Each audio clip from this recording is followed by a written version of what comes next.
Oh my and your God. future role as James Bond. Do you think you can see yourself dancing to save the woman and to do the heroic things? What the? Dude, can I just... What who have you... It's Darth Vader, yeah? Darth Trump. They call him at the end. Darth Trump.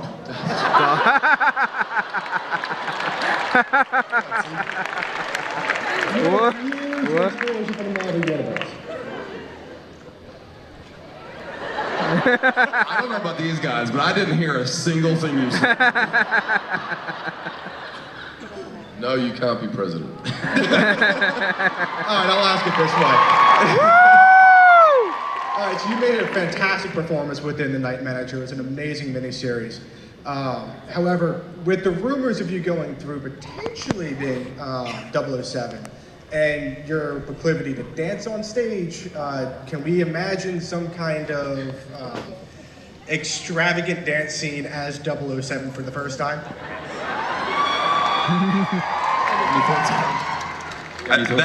Definitely. That question's for Chris, right? Yeah. I think you should, yeah. Dance right now.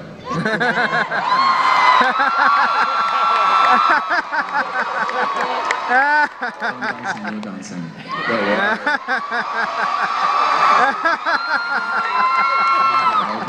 Good luck. It could be, I wonder if Bond, I wonder if he's ever danced before. He must have done, right? He slowed down, does he slow bob? Some people know more than I do. Tango. Pierce Brosnan dances in The Thomas Crown Affair. I guess that, maybe. I'll pitch it for you, all right? So with thanks to the Donald, Hi.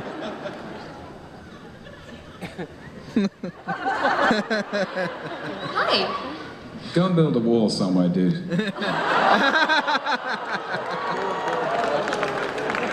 Not here. Hello. So first of all, I'd like to thank you guys for being here. I know there's probably like other places you'd rather be, but it does mean a great deal to a lot of people. So thank you. We love being here. No, this is fantastic. So. But my question for you is, both of you as actors, you put so much work into a variety of roles and characters who come from such different places. But I feel like publicly, sometimes people just like tag you as Loki and Thor, and that's kind of it. And how does that make you feel as actors, as perhaps not getting as much recognition for the work you put into your art? You know, I think that I'm so grateful, and we both got these roles at the same time in our lives, and obviously the popularity of the Marvel Universe is so, it reaches so far and wide, and I guess some of the other films we've made maybe don't have the same reach, and not for any reasons that we can judge. It's just that, you know, people love these movies all over the world. So it's funny because I think both, you know, this was certainly the biggest thing we'd ever done and kind of kicked our career, and so you're kind of spoiled from the beginning because then you expect that kind of response with everything, and you're like, oh, not as many people turned up for this one, you know? And then you realise, oh no, it's because the Marvel universe is, you know, way larger than we are, and how lucky we are to be a part of it. And I think it's a challenge to then try and do things outside of those roles and get recognition, but you know, this role only ever gave me opportunities to do anything else. So none of it I'd feel any sort of disappointment about. You know, I think it's all, I just feel happy to be working, you know. good question, thank you though. Hi, I'm so nervous here. It's so amazing to see you guys here.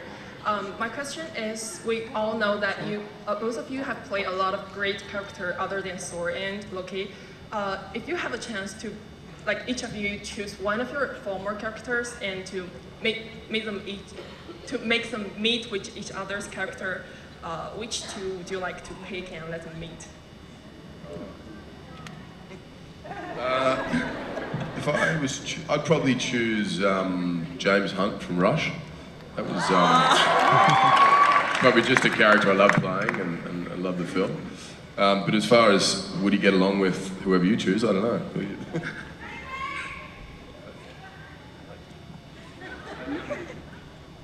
But quite interesting. It would be quite interesting to have like a meet-up between Jonathan Pine and James Hunt, wouldn't it? David. Jonathan, the night manager. Yeah. We don't get that in Australia. It takes a long time to get there because the seas are rough and the boats are very slow. It's all right, Chris. You don't have to make excuses. I got 3 kids. I don't want anything. Or there could be like, oh God, I don't know. What do you think? What would be the most interesting SmackDown? How about Kirk from Star Trek? Or the guy. What's your character's name in Ghostbusters? Kevin. Yeah. Kevin. Kevin meets the Great Escapo from the Muppets.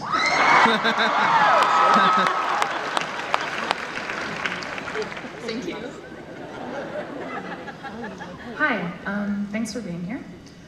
I guess, Tom, this is a question for you. I feel like the longer that you have one villain in a story, kind of as a serial, there's a risk for them to become one-dimensional. So how are you going to approach Loki the 4th time around now to continue to bring out his depth? It's a great question. I have to say, I'm so excited about playing him again. I haven't played him, I really haven't played him properly since like the end of 2012. I know Dark World came out in 2013, but the last time I put the suit on was in 2012, if you exclude San Diego Comic Con. I don't know if we include that or not, but thank you. So what I'm interested in really is how his attitudes have changed. While Thor was away with his buddies fighting a computer. I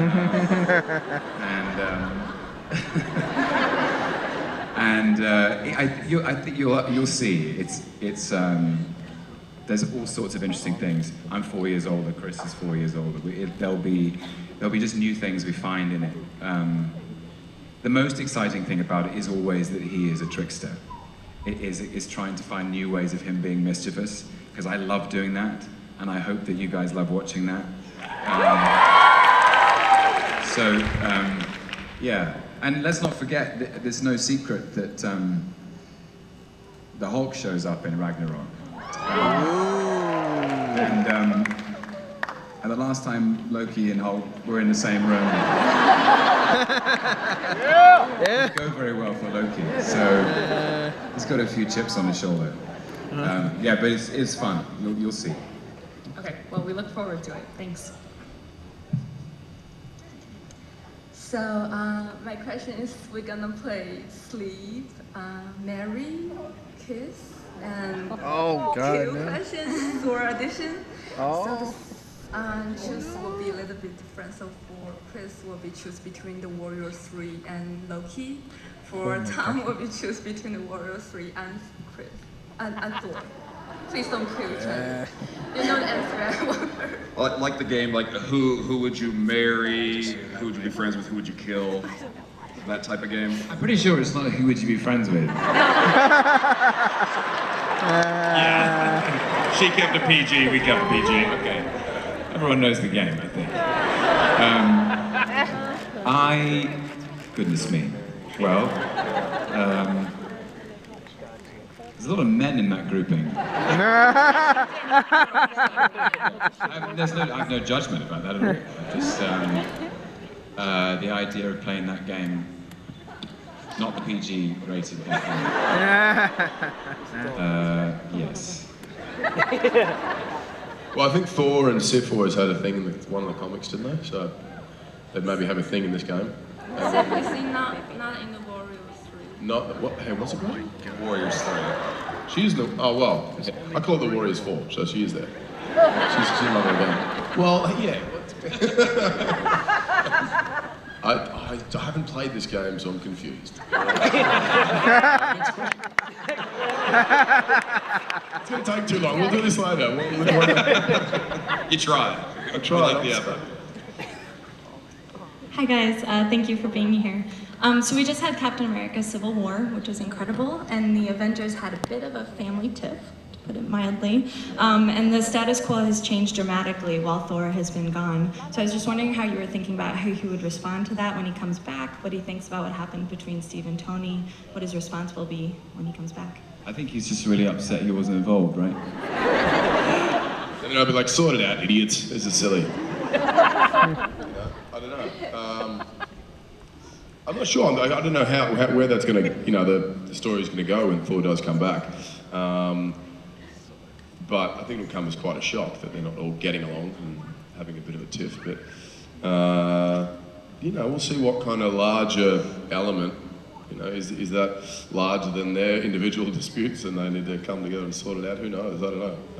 I just don't know any of how they're that far ahead with the films, whether they're even written yet. But Loki's like, when I came down to Earth, I brought you guys together. and now I've left and we're fighting each other. Sorry. I'm so sorry. He's going to come back and lead them all. Mate. I like this idea. Me too, thank you. Talk about internet rumors and speculation. Can we just, while we're on the Civil War, can we talk about that Chris Evans does a bicep curl with a helicopter? I was just going to bring that up. Yeah, seriously, when I watched that movie, I was like, if you don't love that, we can't be friends. I was going to ask how Chris was going to top that in the next Thor movie. Bicep kill the Hulk, maybe. Yes, sir, the young one there. If you could take the staff and the hammer home, would you, and why? Household maintenance, chores, that kind of thing. Bit of repair work. I need a broom for the kitchen, so I just stick a broom on it, and it glows in the dark. You could do your housekeeping at night. Do your chores, kid. Thank you for that question. I think it's too far. I want to thank Tom for bringing up Kevin and Ghostbusters, because this is a question for Chris about Ghostbusters. Because you're here, you're talking about Thor, and you're well known as like the big manly man. He's a huge hero, and he's larger than life. He's a god. And then now you're playing Kevin in Ghostbusters. He's the Janine. And first of all, I am super excited for this movie. But can you just talk a little bit about the difference between playing Thor and playing Kevin? Yeah, a lot of differences. I didn't have to go to the gym, which was nice. We like that you go to the gym. We love that you go to the gym. Love going.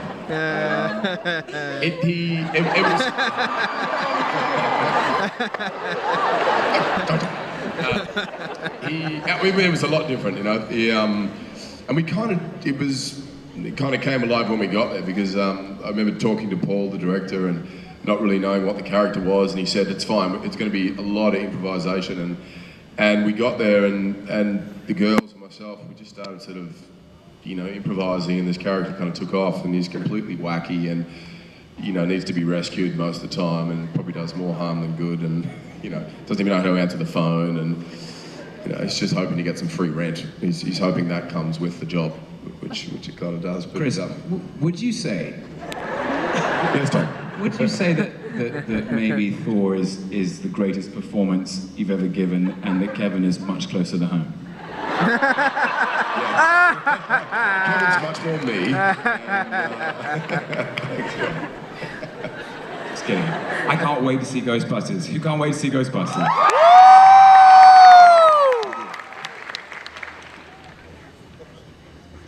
So when you guys first met, did you get along like right away, or did it take some time? We got along. I think it was at Ken's house. We were at Ken Branag's house. Ken flew myself, Natalie Portman, Tom, the writer, all out to his house in London, and we all had this sort of 3-4 day sort of introduction and you know, hang out of the script, and me and Tom, you know, we just sort of instantly kind of got along, and we're like, wow, isn't this crazy? Because we were both at the very early stage or beginning of our career, and huge fans of these comics and this story and what it could be, and talking about all sorts of possibilities. And every time we're at something like this, and Tom said it to me 20 minutes ago, he said, "Can you believe that 6 years ago we first started, you know, this thing and these characters, and here we are." So yeah, it was awesome. I walked into Ken Branag's office, and I had the response that many of you have when you see Chris for the first time, which is, Jesus Christ. Huge. And then actually Natalie arrived, and we went off and yeah, Jesus Christ. And then we were dispatched to go and train together, and we went for a run, and you lifted some logs, I think. But it was really cool. It was just the coolest thing. And somehow we both felt like we had the best luck, and that it was going to be this great adventure. And in that moment, we were completely bonded by it. And it has been the most incredible adventure, the whole thing. We're very lucky. Thank you. Thank you. Hi. I just wanted to say I love you guys, not only as Thor and Loki, but in The Heart of the Sea and in Coriolanus. I love those movies. But I wanted to ask, what has Loki been up to since we last seen him, and what is a day in the life as King Loki? Well, the trains run on time for once. Streets are clean. Taxes are low. But essentially the people are sad. Dictatorship. New posters everywhere of Loki's face. I can't explain it. Honestly, I couldn't tell you. I could tell you, but I'm not going to. You'll get to see it though. Because you'll get to see in November 2017. Yeah. Thank you. Yeah. Nice blow. Hey, how you guys doing? In Avengers 1, when Hulk is throwing around Loki, how did you do that scene? Did that hurt? It hurt my pride, personally, my dignity and my self-esteem. It was a very, very funny day at work because it was just me in the room. Mark Ruffalo wasn't there, but it was me and Joss Whedon, and the art directors and the set decorators had dug out these trenches in the set. And so what I had to do was I had to essentially jump into these things, which felt like the most ridiculous thing I'd ever done. As if I was being Hulk smashed. It was just the stupidest. I mean, if you could have been there. Joss Whedon couldn't keep a straight face. I couldn't keep a straight face. Yeah, so we kept ourselves entertained. But I'm glad the scene worked out. Yeah. So. When you know a scene like that's coming up, do you like try to sneak onto the set so you can watch him ridiculously jump from hole to hole? Just putting fart machines in each trench. No, I was happy to have the day off. It was you got this one, Tom, and off you go. Can't fault you there. Awesome. So first, I just want to say, Chris, I'm really excited for Ghostbusters. Both of you guys, I love you and like everything you guys have done. But Tom, I know you said you're possibly up for like 007 or something. So if you were to get that role, or even just a role in that's similar to it, would you want Chris to play some sort of villain?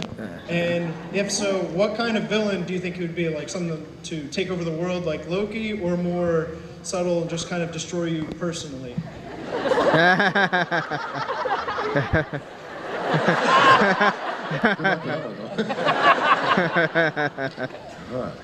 By the way, I'd be first in line to see Chris as a villain in something. That'd be awesome.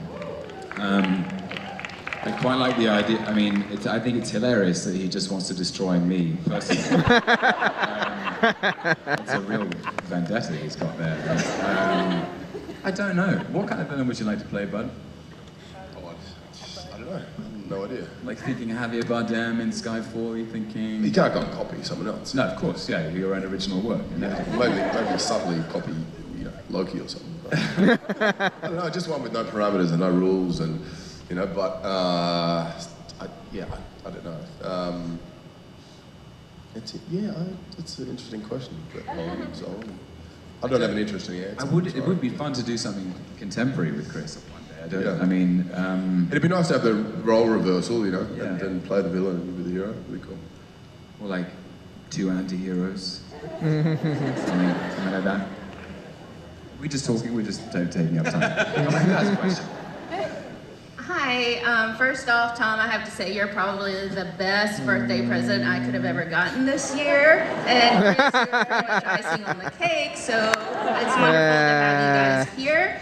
Tom, I know you're a big Doctor Who fan, and I know with all the rumors going around with being the next Bond, but if you, in a perfect world, got to choose, would you rather be the next Doctor or the next Bond?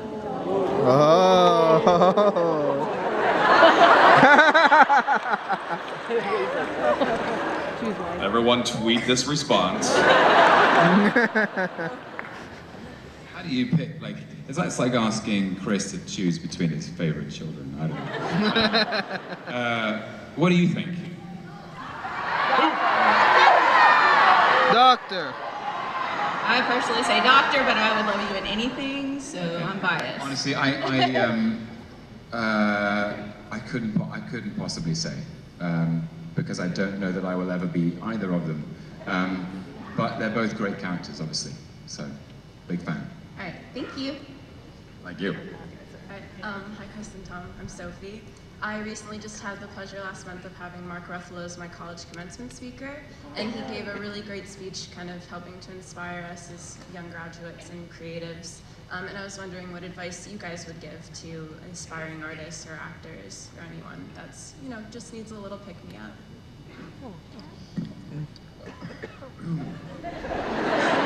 Advice is always tricky, isn't it? Because you got something?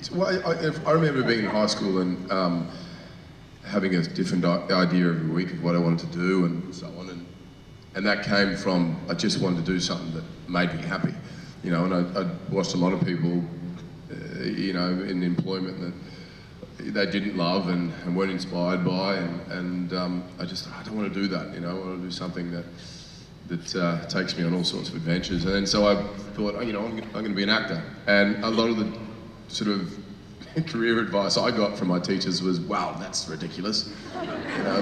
What's your backup plan and what's your thing?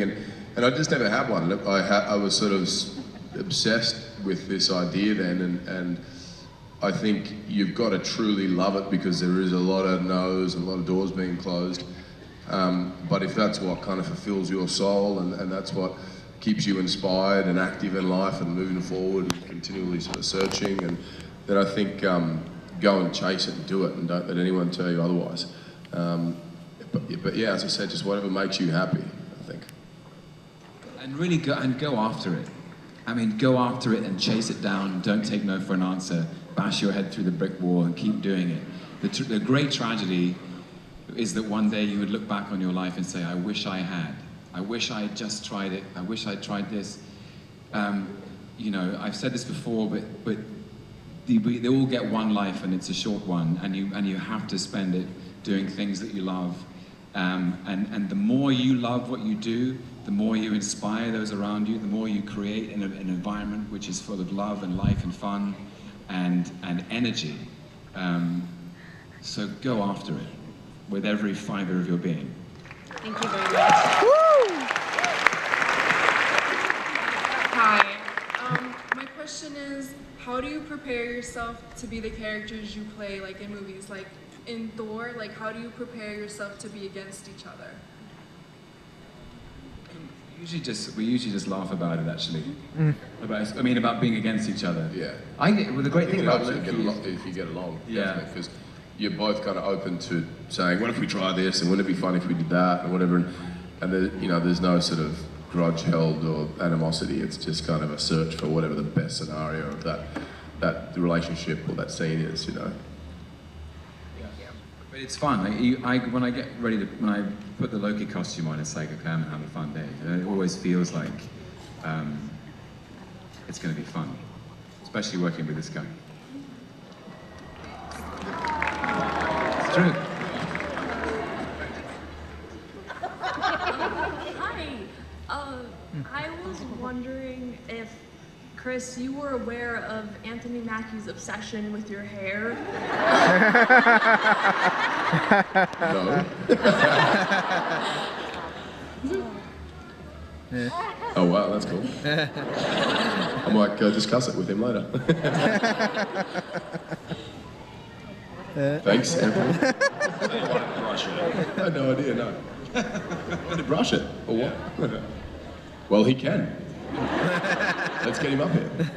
There is like when all the Avengers are assembled in the room and then Chris walks in, the air does change a bit. People kind of like start to sort of get a little bashful. Rub their hair. No, they don't. Hi. The Hollow Crown is such an important piece to me. It reintroduced me to Shakespeare during a really difficult time in my life, and now I can't imagine my life without the beauty of Shakespeare. So thank you for that. My question is, what is your all-time favorite work from Shakespeare? Sorry if that's a difficult question.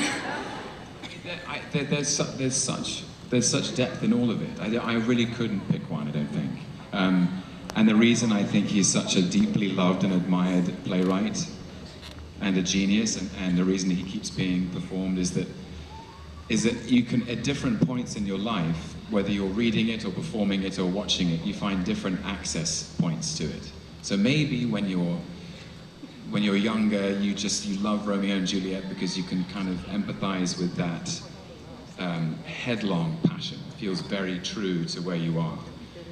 But maybe when you're older and you watch some of the later plays, you can empathize with the fathers and the kings or the queens or the mothers, you know. I think that is why he's so rewarding as a playwright. So it's very difficult for me to pick, actually. But he has it as a writer. He just has this way of speaking to everyone. He speaks to everyone's experience, which is extraordinary, I think. Thank you. Yeah. She doesn't care your opinion about this one. I don't really read much Shakespeare. That's why she walked away. You can tell, right? Yeah. Now she feels bad. No, it's good. I did a Shakespeare play in high school and didn't know what the hell I was saying. And still don't know what the play was about. It was called Much Ado About Nothing, which Ken Branagh directed a movie about, which I love the movie. But who did you play? I played Don Pedro. Pedro? Denzel. Denzel. Yeah. So I just kind of copied what he did. But I never studied Shakespeare. You know, I never went to school for it. And if I spend a lot of time reading it, I'll go, okay, I think I get the sense of that. But yeah, it's not in my sort of wheelhouse, you know. I'd like to see Chris Hemsworth do Shakespeare. I've talked about it endlessly, haven't I, over the years? Yeah. I just need little interpretations underneath it, subtitles for me.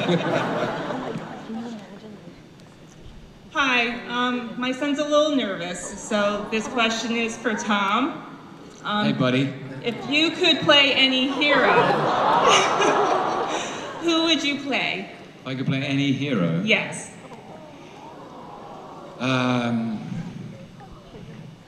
I'd play Thor. Sitting right here. You're my hero, buddy. You're standing up there, even though you're a bit embarrassed. Good on you. We love you, mate. And I love you, Tom. I certainly couldn't have done what he did, even getting in line to do this at his age. Done. Give him a round of applause. Let's give him a round of applause.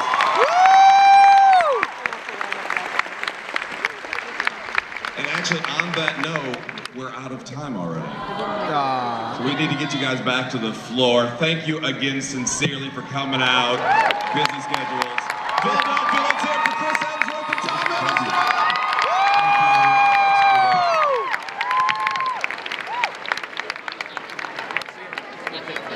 That's why you were first.